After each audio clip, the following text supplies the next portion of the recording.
We make that. I sure will. Hello, everyone. How's everybody doing? We are thrilled to see so many of you with us tonight as we discuss a topic that is so very near and dear to our hearts, and that is our public land. So using the chat function in whatever you're streaming on YouTube or Facebook, give us a shout. Where are you all tuning in from? We'd love to hear where you're coming in and joining us from tonight. So just go ahead and use that chat function and we'll see where you're coming from. We are in our little hamlet here, which is a 1957 vintage canned ham camper. And it's got, there we go. Yes, Rockford, Michigan. Awesome. Ah, fantastic. Welcome. Is everybody from Rockford? Okay, we'll take it. Everybody coming in from Rockford today. That's awesome. I know we got some folks from Grand Rapids. We must be having some folks from Grand Rapids in here. Cool. Well, I Welcome. am Sherry Gagliardi, and this is my husband of more than 20 years now, David Hutchison. And our friends know us as Sherry and Hutch, so please just call us that. We are coming to you live from the banks of the Llano River in west central Texas. And the weather here today has been phenomenal. So not to make you jealous, but this is a reason to travel in an RV and to go somewhere different in the winter time if snow is not your thing. So we're down here in some nice warmth and 70 degrees, something like that. Cool. We're seeing some comments. So from folks from, we've got Gerard from Fayetteville, Texas. Otsego, Michigan. Awesome. The Hidden Valley. Whitehall. Love it. Cool. Welcome, everybody. Welcome. Very cool. All right. We can go ahead and start that PowerPoint. Cool. Wicked. Okay, so this is tips and tricks for exploring America's national parks. Again, a topic that we know and love very much. And these are just a couple of pictures of us. We're Sherry and Hutch. And this is our 1957 vintage canned ham camper that we lovingly call Hamlet. And all three of us together are freedom in a can. Now, we're thrilled to be part of the Grand Rapids camper travel and RV show. And we started this gig back in 2015. So this is our fourth time presenting at this show. And we just kind of feel like part of the family there at Showspan. So thanks for having us back tonight. And that first show back in 2015, that kind of launched us into a realm of being RV educators. We're educators by trade. We used to work at a university, and it's launched us into a different realm. And we have been educating audiences all over the nation since 2015, and it has been a ton of fun, and we've met a lot of really fun people along the way. Now, over the last 8.5 years, we have had the opportunity to visit all of the U.S. national parks except two. We still have two on our list that are in the contiguous 48 states. And they're on our list for next year, kind of COVID maybe dependent. We've not yet made it to Alaska. We're planning on spending an entire summer season there when we do make it up there. And of course, that's COVID dependent as well. We'll figure out how that is going to happen. But we have been to more national monuments, national lake shores, national seashores, national historic parks, national trails than we can possibly count at this point. We truly have lost track as to how many we have. So we absolutely love the national parks. And so using the chat function, let's just see how many national parks off the top of your head and without using the internet that you all can name. So go ahead and just go ahead and shout them out. You know, think about the parks maybe that were out west, maybe some of the ones that you visited as a child, maybe some of the parks that are close to you right now, where you may be. And then what kind of parks were on the Viewmaster Zion, yes. when you were a kid and you were dreaming about going? I had an old Viewmaster with National Parks series on it, and these places, they just stuck with me. I always wanted to go and see. So I can imagine, we got Zion up there in the comments. I can imagine that of the parks you named, there is a commonality. There's a frequent list because these places are household names, and those are Great Smoky Mountains, Grand Canyon, Rocky Mountain, Zion, of course, Yosemite, Yellowstone, Acadia, Grand Tetons, Olympic, and Glacier National Parks. These are the top 10 national parks. They are the most visited parks, representing almost 45 million visitations annually. These are 2019 numbers.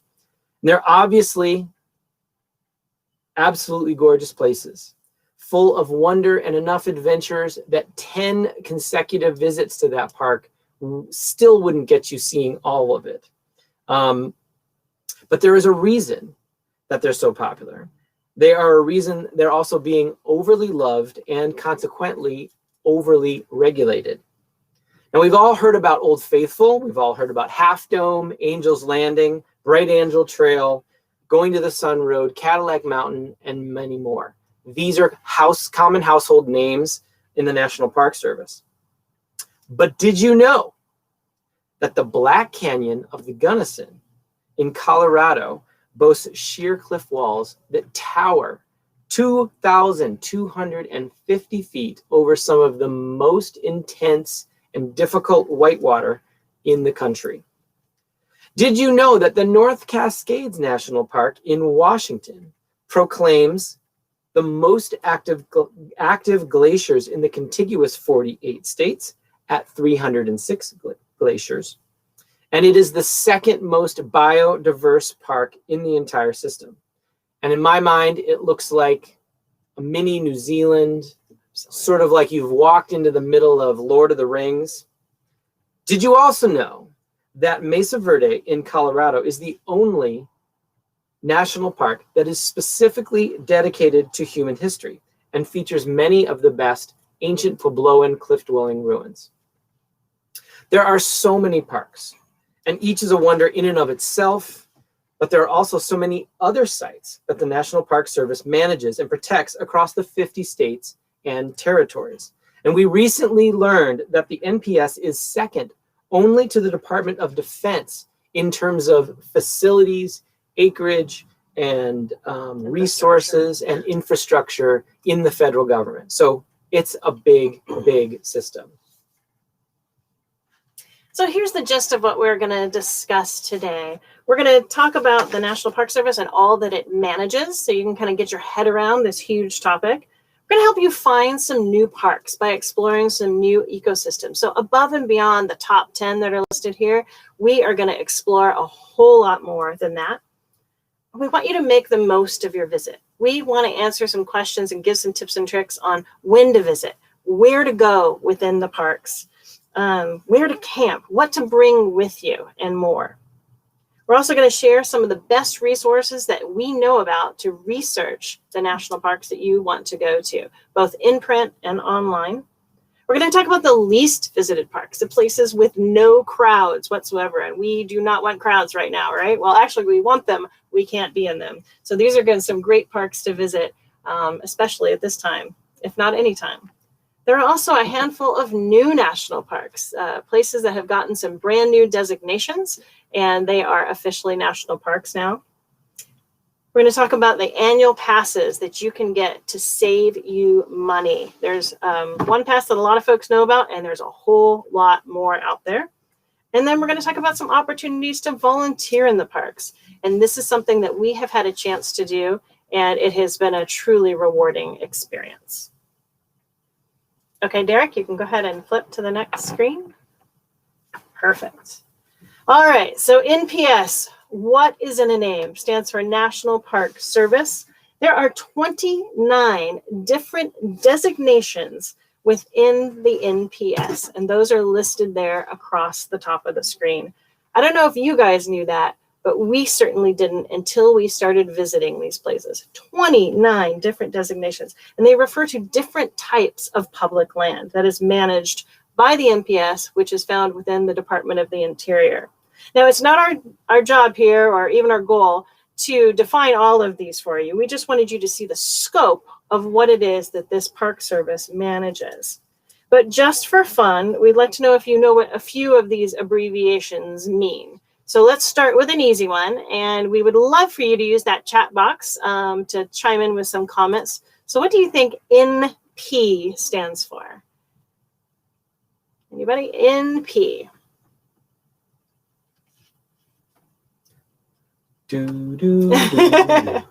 I know you're out there.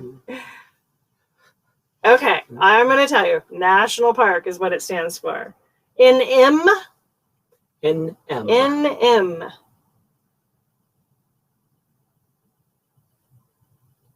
Anybody at all? Okay, National Monument. And I'm going to tell you what the other two are because they're even harder. So NSR stands for National Scenic River. HP is National Historical Park. So you can see within these 29, there are a wide variety of different types of things.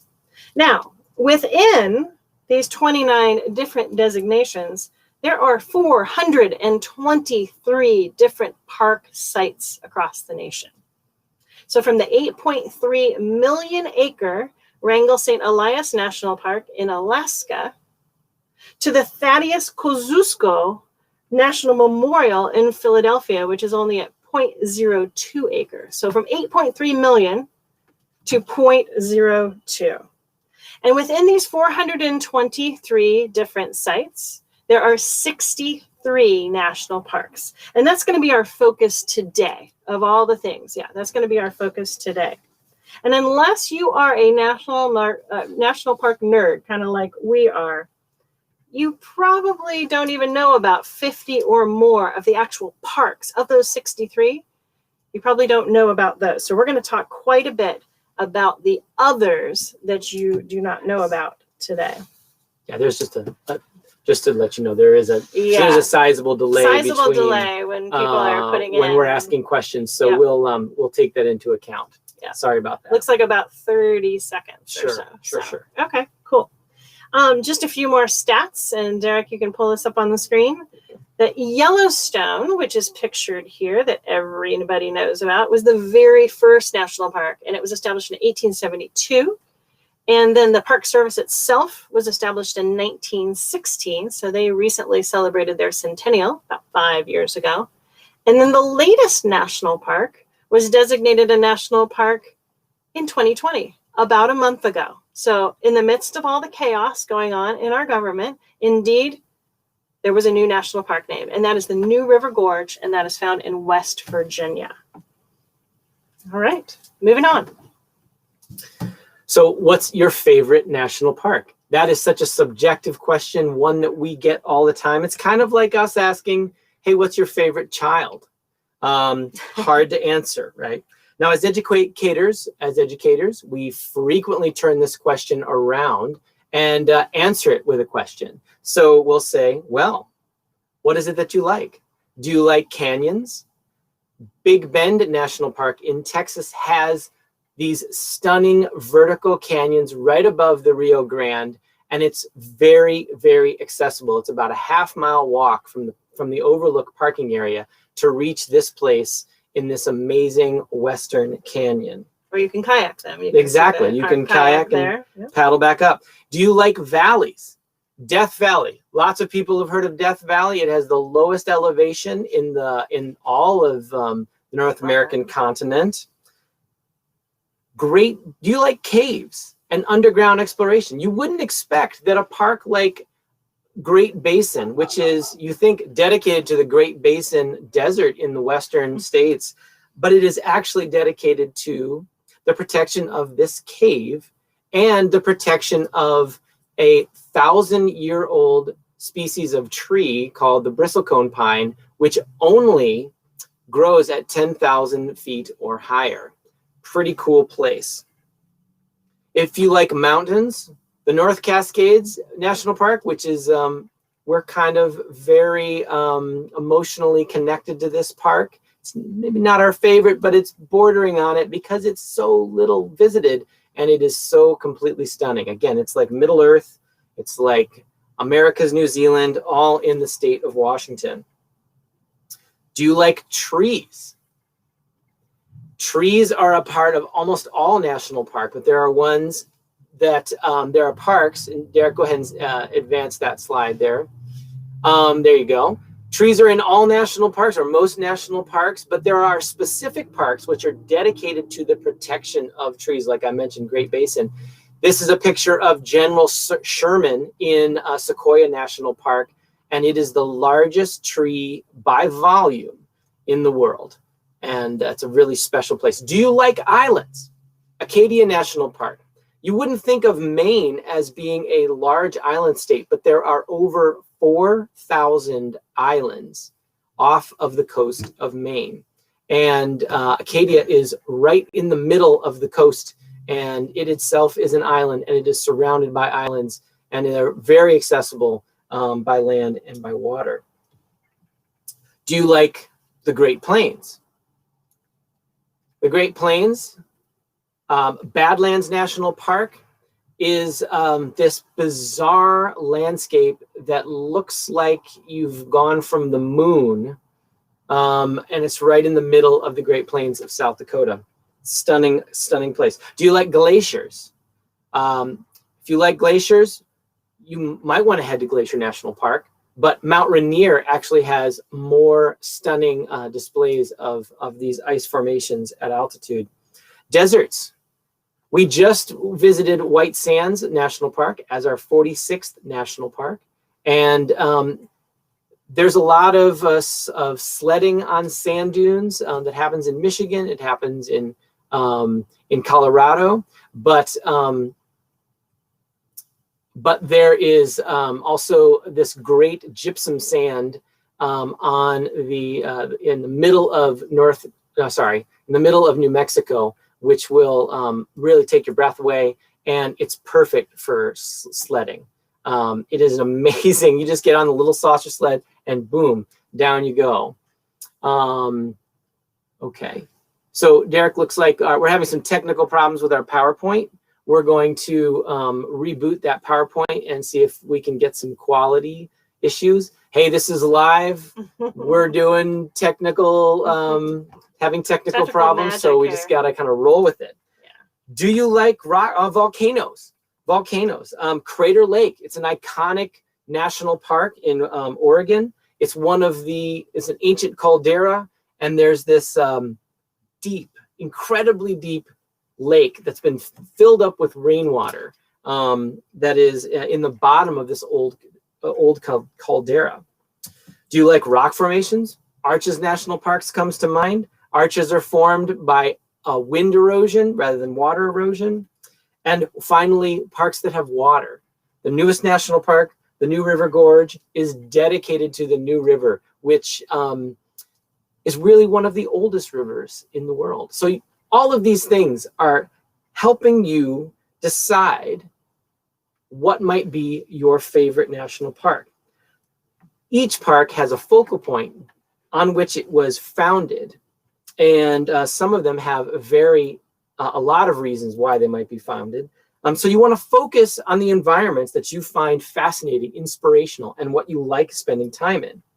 And that might lead you to discover other environments and other national parks that you didn't even know you might like. And just because we've heard of a park, just because we have our friends have gone there and they've posted on Facebook and social media that they were over this famous lookout, it may not be a good reason that is your favorite park. You might find something very, very different. So do your research. Discover what you think is fascinating. When we started out on this journey 8.5 years ago, we had only heard of and visited a very small handful of these parks. And we have teased ourselves that our journey through the national parks has been a self-designed PhD program, because we have learned so much about this continent, so much about this land, and so many stories in the parks overlap with each other and give you a broader context and a broader understanding of the continent as a whole. So we encourage you to find your park. It's not our intent to tell you what is our favorite. It's our goal to spark your curiosity and to provide some helpful resources that will help you find what it is that you love. And this is a rewarding experience. This is a journey worth taking to compare, contrast, learn about these things, and find the place that makes your heart smile and your soul sing. These parks are our collective national treasure as Americans. And I think it's everyone's responsibility to enjoy and discover and protect these areas. Cool. Makes me want to go to all of them again. I know, exactly. Start all over again. All right. So Derek, you can go ahead and flip that next slide. There we go. So big question, when to visit the parks? Here you're looking at Cuyahoga Valley. There's a beautiful bike trail that goes through the Cuyahoga Valley Park in Ohio, so it's pretty close to you if you're in Grand Rapids or Southern Michigan. And yeah, it's a really fun park to bike. So much of this has to do with your own schedule. When can you go visit these parks? But if you think that August is the best time to visit, let's say Acadia National Park in Maine, so do tens of thousands of other people. The doors fling open sometime around July 2nd, and they don't shut off until about Columbus Day. And that is the heaviest time there in August. So if you don't mind crowds, it's certainly not a problem, even under non-COVID situations, if you don't mind crowds. But choosing a popular park during a popular season means you have to plan further out in order, or your options get limited pretty darn quickly.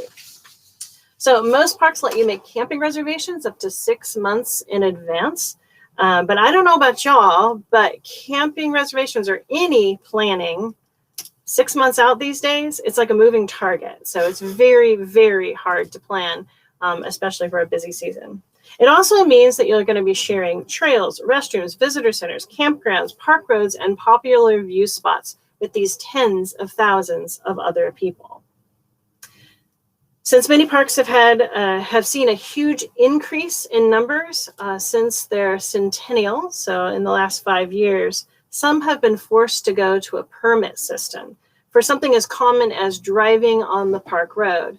Others have moved to a bus system to keep car traffic completely off the road, and others desperately need to, but things move slow with the park system, just a large governmental organization. So for us, hands down, is to visit in the shoulder season. So this is a time where the weather is still pretty fantastic, and it can be anywhere from like 2 weeks to 2 months even, right before the busy season starts, or right after. And it's startling how much fewer people are in those parks at that time. And you're really going to get to do what it is that you want to do. Now, each park is different, just depending on seasonal weather patterns. Death Valley, for example, if you're there in the summertime, it's about 120 degrees. If you're in Glacier National Park in Montana, it's going to be negative 20 degrees in the wintertime. So those are definitely the off season. But the off season can offer some surprising alternatives, much fewer crowds and unique offerings. And that picture that we had of the Delicate Arch in Utah in Arches National Park, it had some snow on the ground. I don't know if you noticed that, but it had some snow on the ground. And that was the off season. Had we been there during the regular season, the busy season, people would have been crawling all over that thing. We would have never gotten a picture of it with nobody in the picture itself. Now, when you travel in an RV, it helps you enjoy the extreme weather a little bit more. Say, for instance, if you want to go to Yellowstone and do snowshoeing, phenomenal activity to do in the winter in Wyoming. But guess what? When you have an RV, you get to come back to a nice warm RV and change out of your wet clothes, and you don't have to end up in a cold, wet tent. So unless a cold, wet tent sounds fun to you, it doesn't sound fun to me, especially at this point in my life. But yeah, when you have an RV right there, you can just warm it on up and you get some warm hot chocolate in you, and it's great. But if you must go during the busy season, so we advocate for the shoulder season and the off season, but if you must go during the busy season, here are a few tips. We're going to suggest that you get up early or stay out late. So you're going to have to channel your early bird a little bit, and that'll allow you to get out onto the trails before other people are out there. So the heaviest time in most parks is between 10 a.m. and 3 or 4 p.m. But if you get out before that, you're going to see a lot less crowds. Or if you happen to stay out later and bring a flashlight on the way home, you're going to get some extra special time on those trails when nobody else is out there.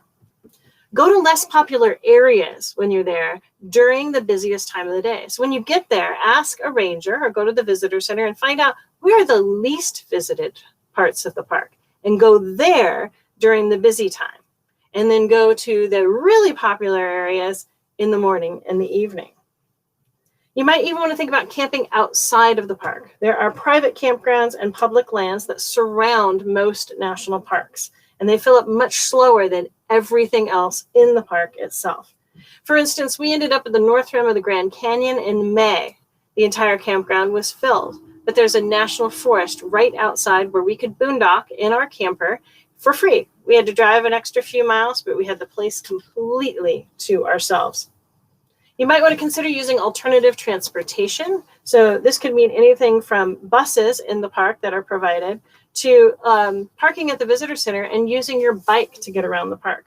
We have done that in Zion, where we parked and camped, and on some BLM, some Bureau of Land Management land just outside of Zion National Park. Drove in, parked at the visitor center, and biked around the park. There's only buses on those roads because they don't allow any car traffic whatsoever. We had the place to ourselves. And then we could just, lock up our bike at the trailhead and hike some trails. It was a fantastic way to see the park. And we've done that in a number of different places. Also, get your pass ahead of time.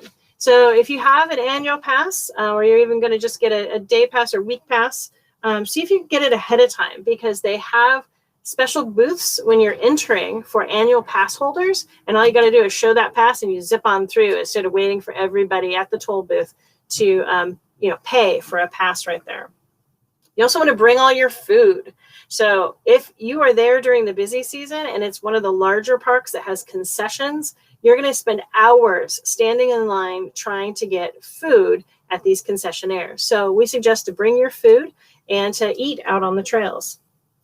Also, we suggest to leave your dogs at home during the busy season. Now, all national parks have leash laws, and having your dog on a busy trail is really, really hard.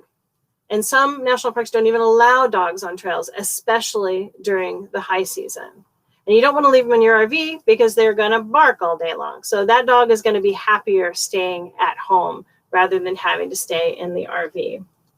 And then finally, choose a less visited park. And we'll talk more about what these lesser visited parks are as we move along here. So that's when to visit. Okay, next bit of advice is the where to camp. Now, national park campsites, there's just kind of nothing better in my mind than camping in these campsites. They adhere to an ethic, which is kind of like, it's the camping that we all experienced when we were kids. It's deliberately low tech.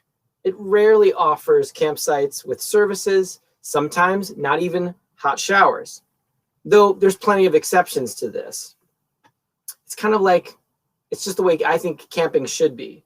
As a federal agency that has to do an impact study with every proposed improvement or development, they are necessarily slow to make changes and adapt to new camping trends and new demands. And plus there's that whole like $12 billion in facility and maintenance backlog. Now that got a little bit of funding this summer with Congress. But we love that these park sites keep it simple because it keeps them special. And it creates a niche market for private industry outside of the park that can more quickly and readily respond to demand.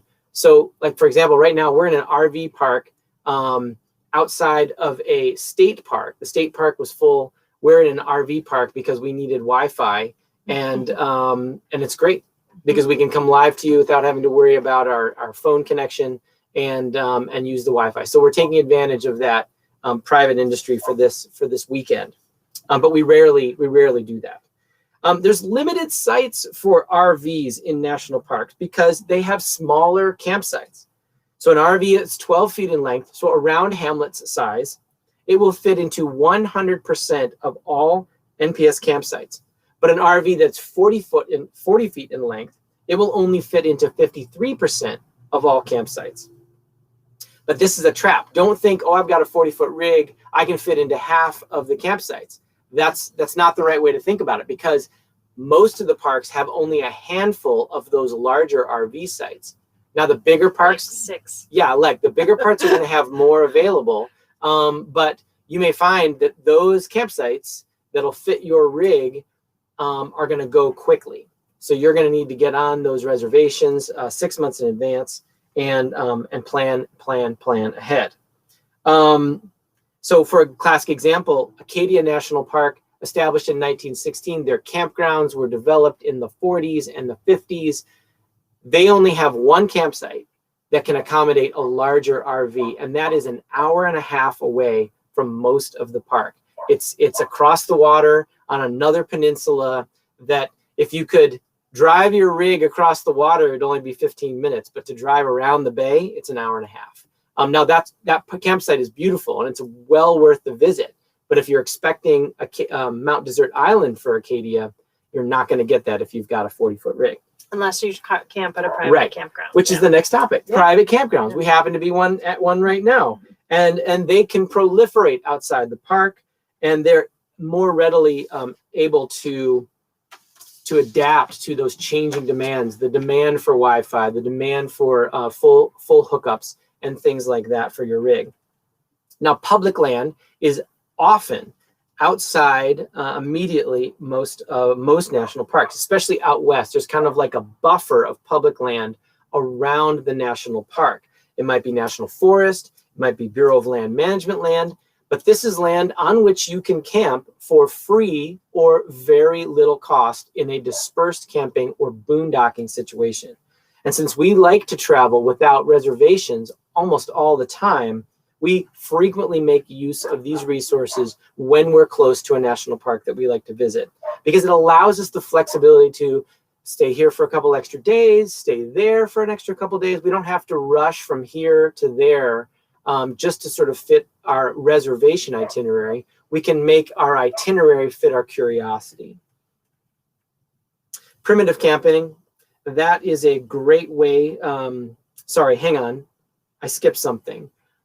There's an app that we use, and it's called the Dirt Pro, and that helps you find campgrounds.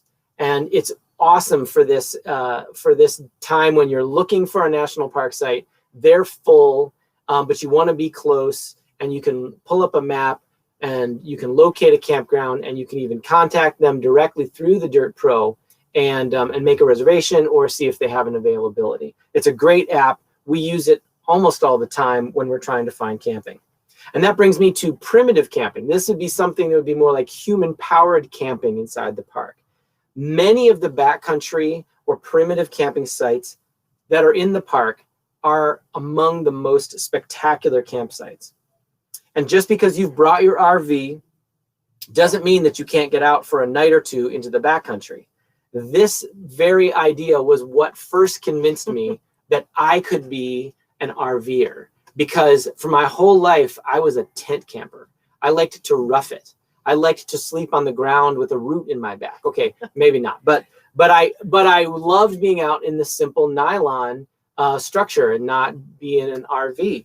But you can have it both ways. You can have your bed in an RV in a campsite, and then you can spend a couple of days in the backcountry, really roughing it and getting away from roads. And we've left our rig parked at visitor center parking lots. We've left it parked in boat launch parking lots while we've taken these breaks away.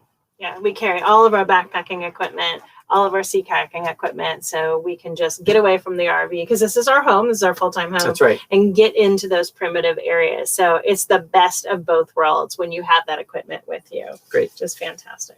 Okay, ready to move on, Derek? All right, so how long to stay? So we know people who have tried to do all of the southern Utah parks in 5 days. And we say, seriously? That would take us 5 weeks, not just 5 days. Like, did you see anything? Do you remember anything from that trip? But we know that, right. We know that most people don't have that kind of time. So this is our recommendation when people ask us, how long should we stay?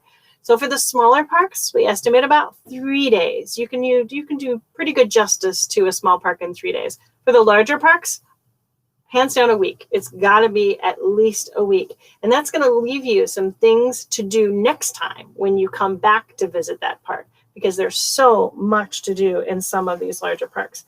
but it's going to give you a deeper appreciation for the park. So many people just drive through, they barely get out of the car, they hit the view spots, take their picture, and move on. But this will give you a much deeper appreciation.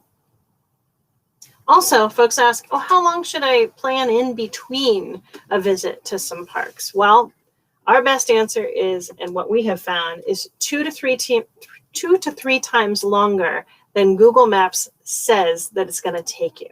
So if it says it's going to take 4 hours, plan on a day and a half to get there, okay? And the reason for this is there are so many beautiful things around these parks that you will not know about until you are there. And you're going to want to stop. But if you're under a time crunch, you're not going to stop.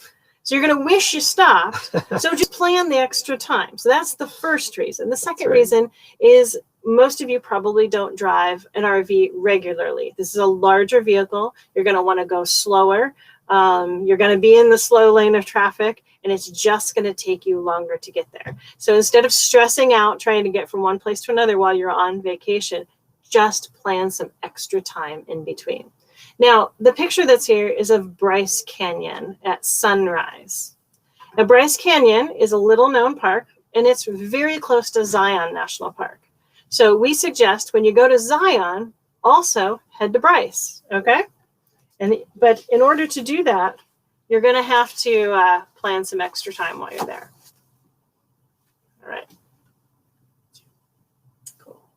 So where to go and what to do? Another huge question. So we will recommend that you stop by that visitor center first. Now, some visitor centers aren't open right now.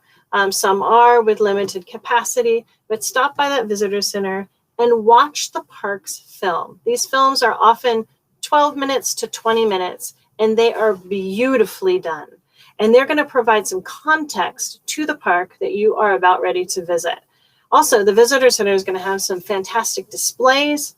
Lately, the visitor centers have gotten more and more improvements, and they have some gorgeous, almost museum quality to them. So definitely go to the visitor center. We know people that just skip these things and go straight into the park, but there's so much to see in there. And it's going to be really helpful information.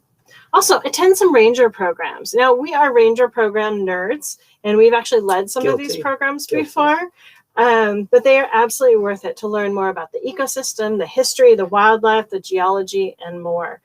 There's so much potential for learning for kids of all ages. And doing these activities early in your visit will, again, help you have a deeper appreciation for the trails that you're hiking on, for the rivers that you're canoeing, and so forth. And it's also going to open up some new options. The ranger's going to talk about some things that you had no idea existed in that park. And you're going to go, oh, let's add that to the list, which is another reason to stay for a whole week at some of the larger parks. Exactly.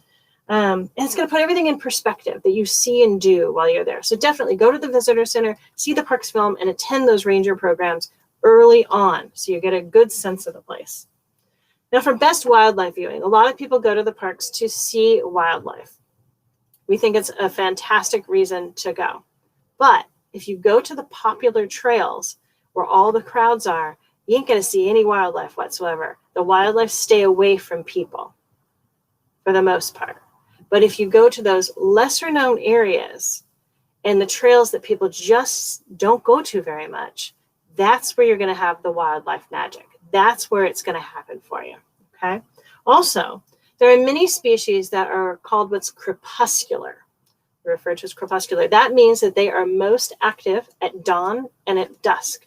So channel that early bird, stay out late, and again, you'll get some wildlife magic.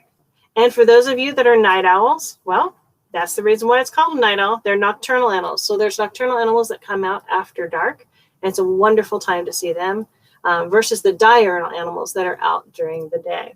So those are some tips on getting rewarded with some special opportunities to see that wildlife. Sunrise and sunset viewing. Always ask a ranger, where's your favorite place to watch the sunrise or sunset? Now, sometimes they will give you some inside data. They will tell you actually where their favorite place is. Some other times they're going to tell you where the sunset or sunrise spot is, okay? So our advice to you, if they send you to the popular place, is to get there 30 to 45 minutes before the sun is to rise or the sun is to set. And the reason for that is there are going to be photographers, hundreds of them, with tripods and enormous lenses, and they're going to get there early and they're going to find their spot. So if you want a good place to view it, get there early to be able to see it and stay much after sunset. As soon as that sun goes down, that's the beginning of sunset. After that is when the real color comes out. And this sunset shot that's taken here is from Sequoia National Park, looking down on the valley as the sun is setting, quite a bit actually after the sun had already set. Also, the last bit of advice of what to do is take a guided tour. If you don't know the park very well and you're just a little bit nervous about getting onto some rivers or some bigger hikes, take a guided tour with somebody who's going to show you that area. These come in the form of hikes, canoe and kayaking tours, rafting tours, bus tours, cruise tours, all of that, usually run by local outfitters, and the folks there love that ecosystem, and their enthusiasm for the park is really going to rub off on you. So it's a great way to see the park and support local business and keep those workers employed as well. So what to bring? That's the next topic. So the first thing that you need to bring is an attitude. And as I mentioned earlier, this is our national resource as Americans.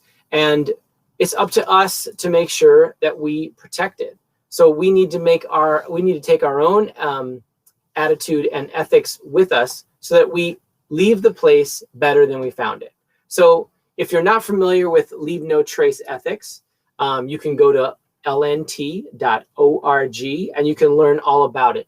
But it's basically about how to minimize your impact, leave the place better than you found it. We mentioned before that you're going to want to bring all of your food and drinks. Don't expect that you're going to be able to get groceries nearby. And if they do have those services in the park, they're sort of convenience store and they don't have very much, and they're often very expensive. So come prepared. You want to bring your first aid supplies, minor stuff. All parks have an EMS system that can handle large emergencies, but you don't want to have to bug them for a Band-Aid and some antibiotic cream. And you can bring, obviously, bug spray, sunscreen, and in grizzly country, you're going to want to be prepared to bring bear spray. Now, where is grizzly country? Well, in the lower 48, in the contiguous 48, that's going to be the states of Montana, Wyoming, Idaho, and a little bit of eastern Washington. So if you're in those areas and you're out hiking, you're going to want to bring your bear spray. And if you've not ever used it or you've never been trained how to use it, guess what? There's ranger programs at the parks that will teach you how to use it. In fact, we first went to a park program in the Tetons National Park, Grand Teton National Park, to learn how to use and when is appropriate to use bear spray, because it's a deterrent of last resort, not an avoidance screen. So get trained on how to use that. Yeah, they will teach you how to prevent an encounter with a grizzly, as well as how to use that bear spray. And just a quick note that when you're in black bear country, so anywhere in the eastern part of the U.S. or any mountainous environment that doesn't have grizzlies, you don't need bear spray whatsoever. We have seen tremendous number of black bears all over the U.S. And as soon as we see them and try to take a picture of them, they typically run off. So, and grizzlies more than likely will do the same, but they can be a little bit scarier. So that's why you carry that bear spray with you, but you don't need it in black bear country. Exactly. So bring your bicycles or your e-bikes. Now, seeing the park by bicycle is often one of the best ways to enjoy the park. There's so much less hassle with parking, and you slow your pace down to a human pace. Most of the parks have buses with bike racks. So if you want to just jump on the bus, cover a few more miles, jump off, grab your bikes and go, it's easy to do that. And you will always find a place to park your bike at the most popular trailheads. And just a quick note about e-bikes. Last year, they were approved for use in all of the parks. However, the superintendent of each specific park gets to set rules on what class of e-bikes are used and where they can be used. So make sure you check with the park regulations if you're about to use your e-bikes. And you go off on a trail somewhere. They're fine on the roads, but on the trails is what we're talking about. And they're a great way to help folks with sort of limited mobility and to get out on a bike and enjoy the park in that way. At a slower pace. That's right. Bring your canoes and kayaks. If you have boats and the park has any kind of water, we really recommend you bring them. Sometimes the best way to see the park is out on the water in your own personal watercraft. You'll have the lake, river, the bay, sometimes to yourself. Completely to yourself. It's an awesome way to get away from the crowds. And bring your solar panels. So the national park, as we mentioned, those campsites are not very developed. They often don't have full hookups or even electric, and they limit generator use to a few hours in the morning and a few hours in the evening. They do that specifically so that your enjoyment of the park does not impact or minimally impacts the enjoyment of other people enjoying that park. And if you need your coffee before those generator hours are ready to go and you've drained your batteries all the way down, you're going to be really happy if you brought your French press, right? Because you can make your coffee without having to use that electric coffee maker. Or your solar panels will help. Exactly, your solar panels will also do that. So we just recommend to leave that generator in the bin and bring out your solar panels. And it is our personal mission to prevent generator noise in the national parks. That's a personal mission that we're committed to. And if you want to know how to do solar, we have a presentation tomorrow at 1 p.m. and Sunday at 3 p.m. on Solar 101, how to size a system for your RV. And if you think we know a lot about the national parks, well, watch out, because solar, that's our game. So please join us. Yeah, we have run on solar for 8.5 years now, so we are huge proponents of that. Okay, next up, what is nearby? So this is another reason to plan some extra time in between the parks, because places like what you see here that look like it is off of, the set of, what is that? I'm blanking on the name of with the gorillas. Planet of the Apes? Planet of the Apes, thank you. Dune. It looks like, yes, yeah. It does look like Dune. Yeah, you, or Derek. Dune, yes, Planet of the Apes, exactly. Well, this is called the Alabama Hills. The Alabama Hills, nowhere near Alabama. It's in California, and it's just outside of Death Valley National Park. You don't want to miss this. So what's nearby these parks are conservation areas, other national park units of sorts, wildlife preserves, public land, BLM, which is Bureau of Land Management land, or USFS, which is United States Forest Service land. So, and other state parks as well. So you want to make sure that you check out what's nearby the national park itself. Some other examples: Katahdin Woods and Water National Monument, brand new national monument, which is really close to Baxter State Park in Maine, and just a few hours from Acadia National Park, which is on the coast, which is one of the islands that Hutch was talking about earlier. Now, the Grand Canyon is awesome, and everybody should see it during their lifetime, but typically 99% of the people go to the edge of the Grand Canyon and look over the edge. They never hike, because it is really difficult hiking. Okay, not so much going down, but coming back up is really, really hard. So we recommend stopping by the Grand Escalante National Monument, and that's going to have a lot more accessible hiking for most people, and it's pretty darn close to the Grand Canyon. As I mentioned earlier, Zion is incredible. Bryce Canyon is right next door. But in between the two is a place called Red Canyon. It's a Forest Service run area. And so you get to see two national parks and a phenomenal Forest Service right in between. So leave yourself time to do that, because you're going to drive through it and go, oh my gosh, what's this? We need to stop. Oh, we don't have time. Well, if you plan time, you'll have time for it. Glacier National Park up in northern Montana, right up against the border with Canada. And if you go there, bring your passport with you, because the last time we were there, we went up into Canada. Now, I realize there's a lot of weirdness about traveling and crossing borders right now, but in the future, bring your passport and go see the other side of Glacier, the Canadian side of Glacier. It's called Waterton. It's a completely different experience than being in Glacier National Park, and it's just beautiful. Really, really fun, just across the border So lots of things nearby in addition to the park itself, and be sure to do your research on that. That's great. And to find those nearby places, we have some resources for you. So the Nat Geo Road Atlas, it is this amazing adventure edition road atlas. Of course, the smartphone gets you from point A to point B and all the points in between. However, there's nothing like an old map that can show you the big picture of what's around and what's close by. We have a copy here inside the trailer. We have a copy inside the truck that hauls the trailer so that we can always look and get that big picture perspective. There's the Nat Geo Guide to National Parks. This is a book, and it's an amazing resource. There's another book called 1,000 Places to See Before You Die. That will give you some really amazing insight onto some odd places and some beautiful places that are close by national parks.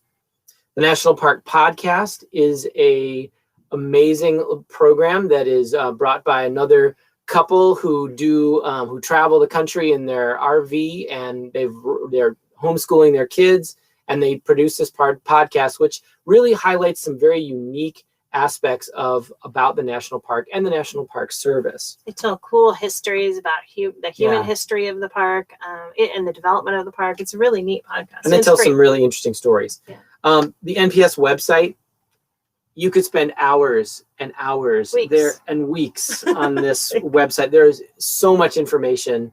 So check that out. The National Park app. This is an app that is really helpful in terms of finding the best trails in the park. So hiking and cycling trails and paddling trails. And the Dirt app, that is going to help you find camping locations. And if you go to our resources, which is down in the lower left-hand screen, you can find a link to, the right way. I think so. You can find the link to our, to the Dirt Pro app, which will get you $10 off, 10% off your annual fee with that. Cool. So lots of resources above and beyond this presentation that we have given to Showspan so that they can put it up on their website. Okay, least visited national parks. If you guys are curious, we talked about the top 10, the most visited at the beginning. So these are the least visited, 10 least visited. So of the most visited of the least visited are the Virgin Islands. And yes, there are some national parks in U.S. territories, and this is one of them. The next up is Wrangell St. Elias. That is in Alaska. You'll see Alaska as a theme here, and we wonder why. The Dry Tortugas. So this is an island off the Florida Keys. You need to take a ferry or a plane to get there. Katmai, that's also in Alaska. North Cascades, we've been kind of going on and on about North Cascades in Washington up against the Canadian border. And there's a reason for it. Again, it looks like a mini New Zealand, but nobody goes there for some reason. And it's the 5th least visited park. American Samoa, yes, in the South Pacific, there is a national park that is a U.S. territory. Isle Royale, for those of you from Michigan or that area, know about Isle Royale in Lake Superior, least visited. Quebec Valley, Lake Clark, and Gates of the Arctic are all national parks in Alaska. And to give you some perspective about what we mean about the least visited national parks, Gates of the Arctic in 2019, the whole year had 9,519 visitors. 9,519 for the whole year. To add some perspective to that, the most visited national park is the Great Smokies, which is in Tennessee and North Carolina. And in one day, they have 3 times that number that go to Gates of the Arctic. So they have about 28,000 visitors a day during the busy season, whereas Gates of the Arctic has 9,500 per year. So it gives you an idea of what we're talking about. So if there's 63 national parks across the continent, as well as the ones that are U.S. territories, and we've given you the 10 top ones and the 10 least ones, that means there are 43 others in between that are the lesser visited parks that are absolutely incredible. So don't miss out on those. And some of the newest national parks, these are the ones that have all been reclassified since we started traveling in 2012. The New River Gorge Park was named just last month. And as gorgeous as West Virginia is, well, it's pretty much high time that they got a park. Yay, We're West pretty Virginia, excited about that. finally. So some ways to save money. Everybody knows about the I think you should know about the the Beautiful Pass. And go ahead, change the slide there, Derek. Thank you. Perfect. So the entrance pass is $80 a year, and that provides for you and a vehicle, a normal sized vehicle. And it's free entrance to the NPS sites, National Forest, BLM, and a few others. This is the best deal going for family entertainment. Think about what it would cost to take the family out to dinner. You're probably going to spend $80 or more to take a family of 4 out to dinner. But this pass is valid for a year. But if you buy it early in the month, so let's say on the first of the month, it's good through the end of the month the following year. So if you buy it earlier in the month, you get a little bit more time on it than if you buy it at the end of the month. You will only get 12 months. It's like getting 13 months. Yeah, it's like getting 13 months. So some other national park passes include the senior pass. So if you're age 62 or older, the annual pass is only $20 a year. But if you want to spend $80, you can get that for your whole lifetime. So you can do the math on that. $20 a year or $80 for the rest of your lifetime. This also gets you 50% off all of your camping fees. And that's the big deal there. And that's a pretty sweet deal. There, yeah. Exactly. Great way to save money. Now the access pass, if you have a disabled access on your car, you can get a free lifetime access pass to the national parks. If you're an active military member, also a free pass. And as of Veterans Day of last year, there is now a Veterans Pass, which is a free lifetime pass. 4th graders and for 2021, 5th graders will be a part of every Kid in a Park program, which gives the 4th grader, or in next year, this year, 2021, the 5th graders and their family a free pass to the national parks. And then there's a volunteer pass. And for volunteering a certain number of hours in a given time frame, you can get a free pass for the next season. All of these information is available at nps.gov, or you can get these passes directly from the park itself. All right. So speaking of volunteering in the parks. Something we love. This is absolutely something we love. Exactly. It is one of the most rewarding experiences we have had. And we've had an opportunity to both work in the park, volunteer in the park, and just explore the park as tourists. But the parks desperately need volunteers. We recently learned that there are 20 volunteers to every staff member. So volunteers literally run the park system, of course, with staff member help, but 20-to-1 volunteer to staff member.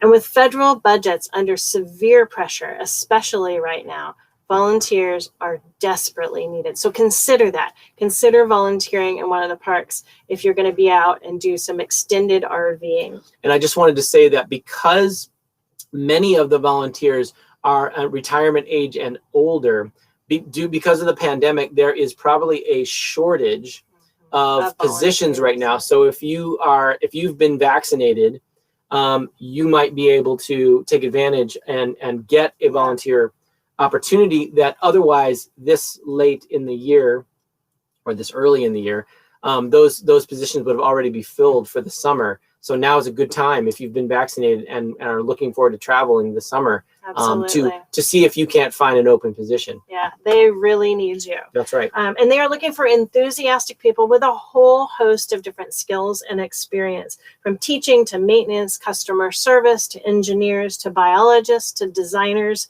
Your skills will be put to work. You can work as a camp host. You can work in the visitor center. You can assist with field research if you have a background in that or an interest in that. Help out with maintenance, help lead ranger tours if you have a teaching background, or do environmental education programs for children like we did when we volunteered with the parks.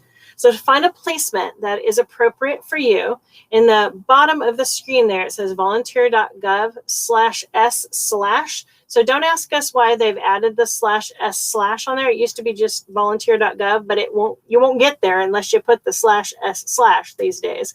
but that'll get you to the volunteer opportunities throughout the entire National Park Service. Everything is managed by the federal government. And if you go to the filter that says housing and amenities and you choose RV/trailer pad, that'll show you the volunteer opportunities that have a place for you to park your RV. So we have taken advantage of that, and that has been a fantastic experience. Now, if you're interested in doing other volunteer work while you're on the road in your RV, say you live part-time or full-time in your RV and you want to do other volunteer work, we have produced both a blog and a video on our own website at freedominacan.com that will open up a whole world of volunteer opportunities above and beyond working with the federal park system. Awesome. So we just wanted to thank all of our sponsors for helping us get here, our partners. We want to thank the Grand Rapids Camper Travel and RV Show for having us back here again. If you have not yet purchased an RV and you want to try to rent and test one first before you settle down with the dealership and try to get a model, the company that's called Wheelers is exactly what they do. They are like the Expedia and Airbnb that tries and finds you the best RV that you can rent, just to check it out. Also, big thank you to Renogy, which is our solar company. They are our big sponsor, as well as the Dirt, and they keep us on the road and keep us rolling. So thank you so much, everybody, for watching, and we'll take questions now. So go ahead and use the chat function, and we'll try to field some questions about national parks. And of course, we talk about national parks and backcountry cooking and solar, and we do this all from our website. You can reach our social media channels. We have a YouTube channel. We're on Instagram and also on Facebook. And all of that can be found on our website at freedominacan.com. So what kind of questions do we have about national parks or about what we said tonight? I think we've overwhelmed him much. We might have. We did talk a blue streak for like a straight hour, so I can understand that. Okay. Well, if you have any direct questions about anything that we talk about, including national parks, you can reach us via our website, Freedom in a Can, or you can email us directly at our Gmail account, which is freedominacan1957@gmail.com. Here's a great question. Do you have any suggestions for Canadian parks as well? This is, thank you, Mike. Great question. Yeah. That's a whole other presentation. It's a whole other presentation. Yeah. But let me just tease you with this. We talked about Waterton, which is next to Glacier. That leads you to the rest of Alberta, which is, quite frankly, the most stunning place I have ever seen. There is a highway that goes between Banff National Park in Canada and Jasper National Park in Canada, and that's called it's called the Icefields Parkway. It is the single best, most gorgeous road. You're driving down the road and you can't keep your eyes on the road because you're looking everywhere. You don't know which way to look, and it's so amazing. To give you an idea, we've been to so many beautiful places that sometimes we think we are like neutralized to beauty to some degree, and that it has to be really beautiful for us to think that it's beautiful. Well, we went to the Icefields Parkway a couple of years ago, and like Hutch said, jaw-dropping, absolutely spectacular scenery. And we just didn't think we'd seen anything as beautiful as that before. Mm-hmm. So Alberta is filled with parks. Canada has a national park pass as well that we highly recommend. It works differently. It's still an annual pass, but it works differently than the U.S. ones. But nonetheless, is absolutely worth buying, and you'll get your money's worth by getting that pass and using it while you're up there.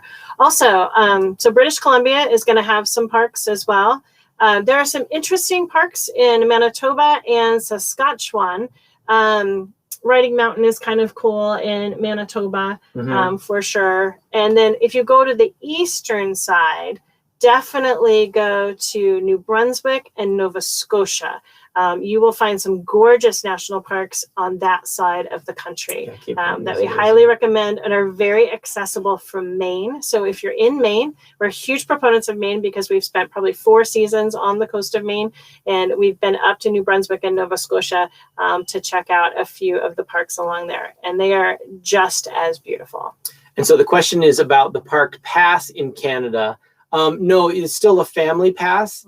It's a little bit more expensive, but when you consider the exchange rate, it works out to be about the same.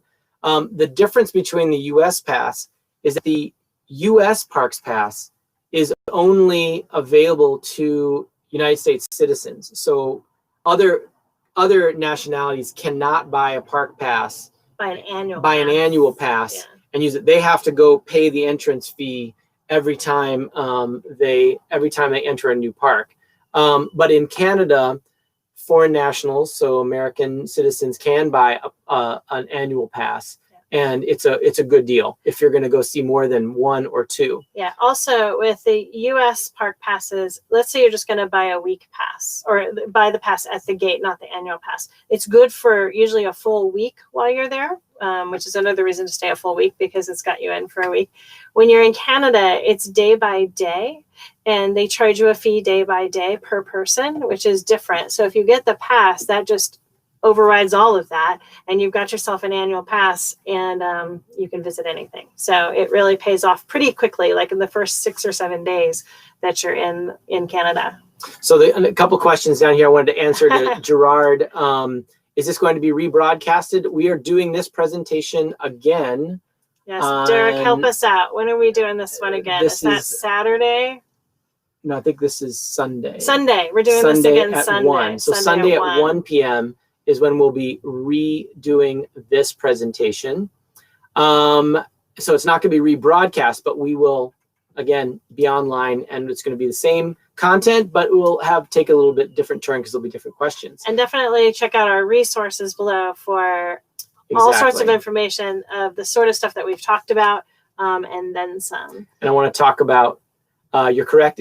There we go. What is our favorite park in the Eastern U.S.? You know, we have to say that our heart always has Acadia National Park on it. It's hard to say favorite, but it's like that's our heart park because that's where we first volunteered, and that's where we really got connected to the park service. It was also the first national park that we visited in 2012 when we left and started this lifestyle. And so that was it's kind of a sentimental favorite. We have friends who work there. Every time we go back to the Maine coast, we visit and see a new part of the park, and it's just a lovely, your husband's from Maine, and Maine is just amazing, amazing place. Amazing. And anyone who's never been there should definitely take a trip and give yourself a whole month. Yeah. Just give yourself a whole month. At least, because you want to go to New Brunswick and Nova Scotia as well. I also want to add a surprising park for me was the Everglades. I had never been to the Everglades down on the tip of Florida, and the wildlife down there is what I think is absolutely phenomenal. Of what you can get up close and personal with there in the Everglades will blow your mind. So it's absolutely worth the trip to Florida. I would not go in the summertime. Definitely in the winter time for that. Exactly. Best time to visit Yosemite National Park. You're going to laugh because it's going to be really cold while you're there, but between Thanksgiving and Christmas, not a soul is in that park.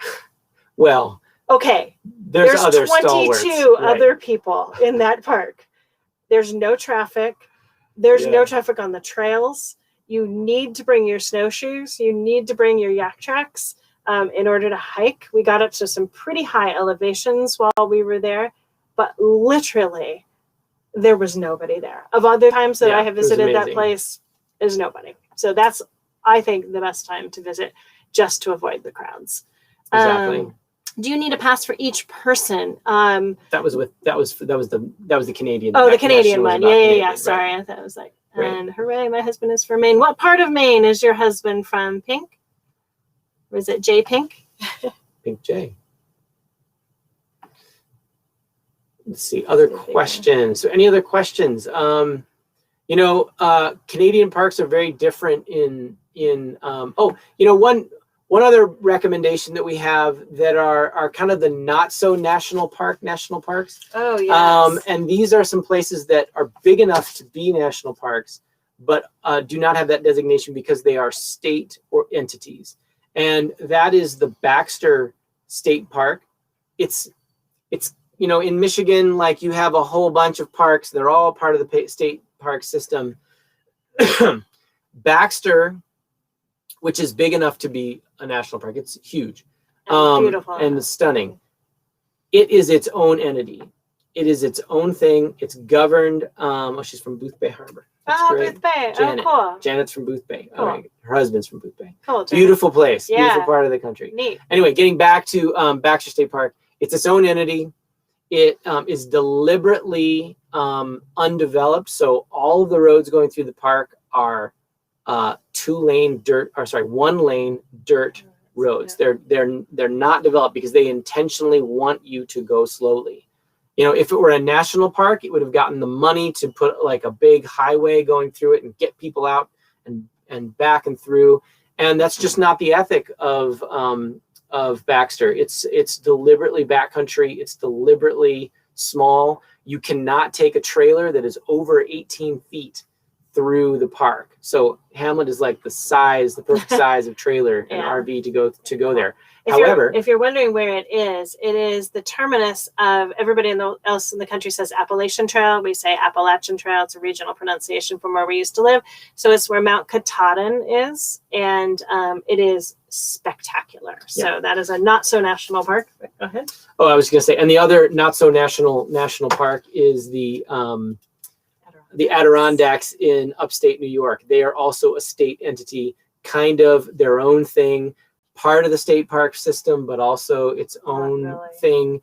And the reason they have never gone national park with those entities is that they wanted to keep control close and local, and keep the money coming into that park as well in the same way. So they're their own entities, but they are kind of like national parks, and they're not in the system, but they're absolutely worth going and visiting and spending some time there. Yeah, if you've heard of Lake Placid is in the Adirondacks, to give you an idea. That's right. That is a popular name of a place that people really enjoy. So, cool. Great. Any other questions or comments? Again, we'll be doing this presentation Sunday at 3:00, correct? Yep. Mm-hmm. In between that time. Like this one's at 1:00. Oh, sorry. 1:00. 1:00. Sunday at 1:00. I am not going to get this right. And we're on Central Time too, so I'm getting all the times mixed up. Sunday at 1:00. I will repeat that again.